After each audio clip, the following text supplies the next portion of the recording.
قرآن مجید میں 5 جگہ اللہ کے حق کے بعد فوراً والدین کا ہے۔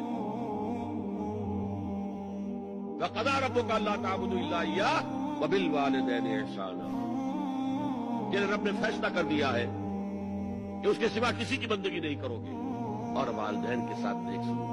اللہ کے حکم کے بعد، اللہ کے حق کے بعد والدین کا ہے۔ سورہ لقمان میں انشکر لی وَلِوَالِدَيْكَ، شکر ادا کرو میرا بھی اور اپنے والدین کا بھی۔ اور سورہ بنی اسرائیل میں تو کیا تفصیل آئی ہے، اما یبلغن عندک الکبر احدہما او کلاہما فلا تقل لهما اف ولا تنہرهما وقل لهما قولا کریما واخفض لهما جناح الذل من الرحمة وقل رب ارحمهما كما ربياني صغيرا۔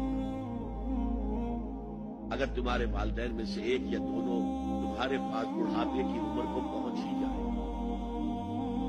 انہیں کبھی اف تک نہ کہنا، دل نہ توڑنا، چھاتی چوڑی کر کے بات نہ کرنا، کندھے جھکا کر بات کرنا، ادب سے گفتگو کرنا۔